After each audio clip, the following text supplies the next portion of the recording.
This story comes from the pages of Marvel Zombies Dawn of Decay, issue number 2.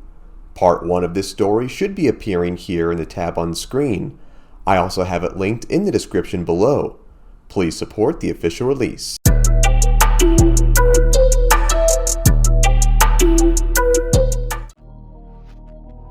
The next issue opens where we see Groot and a freshly transformed Hulk looking over Avengers Tower. Desperately trying to convince the Green Giant they needed to go there so Bruce could make a cure for the zombie virus plaguing the city, Hulk, not exactly versed in Grootese, didn't really know what he was trying to tell him, and from what he could decipher, then told him that Avengers Tower was rather boring, for all they did there was talk and make silly costumes for each other. Telling Groot he found him boring and Rocket way more entertaining, Hulk then leapt to the streets below, where he was enlightened to see just how bad things were, as the pair were immediately noticed by countless New York residents who were infected with the fungal zombie virus. As the monsters lunged at the hero, luckily his impenetrable skin kept him unharmed, where he asked the humans just why they were trying to bite him. Rather annoyed at the king-size mosquitoes trying to get a nibble, Hulk began to attack, telling them to back off and leave him alone, all while a mysterious individual watched on from the shadows. As the creatures continued to close in, Hulk quickly became more and more frustrated, threatening to tear the zombies' heads off, where Groot, still adhering to Bruce's promise from before, kept these infected people safe by using his abilities to create a tree bark barrier in front of the zombies, shielding them from the Hulk's punches. This only frustrated the dude even further, who hated on poor Groot for ruining his fun, telling him his name should be I Am Jerk instead.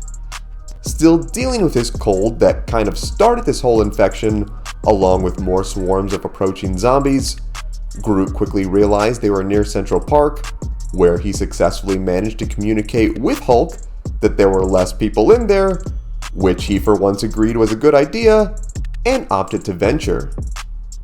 As the pair journeyed towards their destination, they once again were watched on from the distance by this strange long-haired individual. The blanket of nightfall would soon descend upon our heroes as they made their way through Central Park, where Hulk, feeling humorous today, would torture poor Groot with knock-knock jokes, where the tree man luckily was able to knock off the knock-knocks by showing Hulk they were near their destination, where the man once again refused, saying that Avengers Tower was for boring nerds. Before they could continue their conversation, Hulk was out of nowhere attacked by the mystery man who was watching from before, who he come to realize was the infected Thor, who somehow, despite being a zombie, was able to still wield the power of his hammer Mjolnir. Thinking this was a great literal knock-knock joke,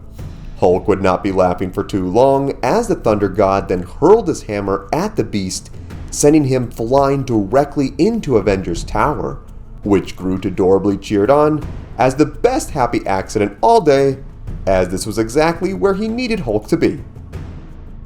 Royally ticked off, Hulk leapt back out of the tower to combat Thor, where we discovered that the man was still somewhat conscious and aware of what was going on, as a series of vein-like roots would spread over his arm, where he yelled at the pair to run, only for a mere seconds later, the infection would take control of his mind once more, where he'd pounce upon Groot, biting his arm completely off. Before the zombie god of thunder could enjoy a nice vegan flesh meal, he was promptly stomped by the Hulk, where the pair would engage in combat, giving Groot just enough time to grow his arm back. As Thor ferociously bit all over Hulk, our big green Avenger thankfully remained uninfected, still questioning just why everyone was wanting to bite him today, and reinforced that he indeed was not food. Tossing Odinson off of him, we'd see Thor regain a form of consciousness once more as he looked upon Groot, telling him that he could not control this plague that was inside of him. He then reveals that it was Mjolnir that was keeping him somewhat still alive, but now even its power was not enough, as it was just barely slowing his infection down. Tempted by the virus's hold over him to just completely bash the helpless Groot's head in, Thor fought back, telling himself that he could not harm his friend. With Groot hearing Hulk make his way back into the fray, he wanted to keep poor Thor safe from getting pummeled to death by the beast,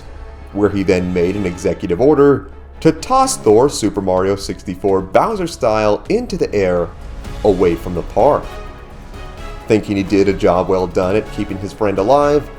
Groot's day immediately got worse as we see Hulk bound into the air and grab Thor, vowing that he was not losing this fight. Despite this virus plaguing his body, Thor's Asgardian pride still remained intact, for he also did not plan on losing, as he shocked Hulk with a powerful bolt of lightning, sending him to the earth. Realizing this was an attempted death blow, Hulk, seeing that Thor was no longer holding back, was delighted to take his kid gloves off as well, where he ripped off a nearby street post, turning it into a makeshift spear, which he planned to use to pierce the prince right through the heart.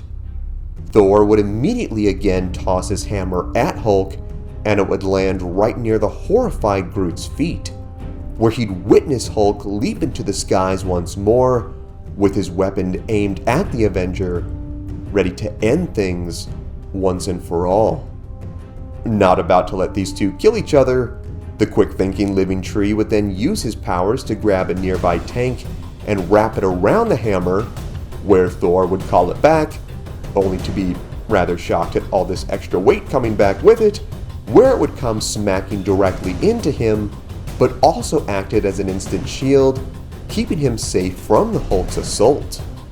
Mjolnir would then fly completely past its master's hands, through the waters of New York Harbor, and stop dead in its tracks, where it would crash into the Statue of Liberty. No longer having his hammer to keep the infection at bay, we'd see Thor rapidly begin to transform before our very eyes. He'd try to call it back, but since he was now fully infected, he'd be deemed no longer worthy, as we'd see the hammer sink to the riverbed. Hulk would then ask Groot if he went and killed the space hippie, where he of course said no, only for the brute to gladly agree to finish the job, where he once again grabbed his spear. Having enough violence for one day, Groot immediately sprang into action, enveloping his vines around Hulk, which he then used to choke the guy out, knocking him unconscious, thus resulting in him turning back into Bruce Banner. Grabbing the unconscious doctor, Groot made his way out of Central Park and closer to Avengers Tower, where something would catch his attention. A voice, a child's voice, coming from the stairs leading down to the subway. Sounding like a child pleading for their mother, Groot ventured down into the darkness below to investigate just who or what this could be.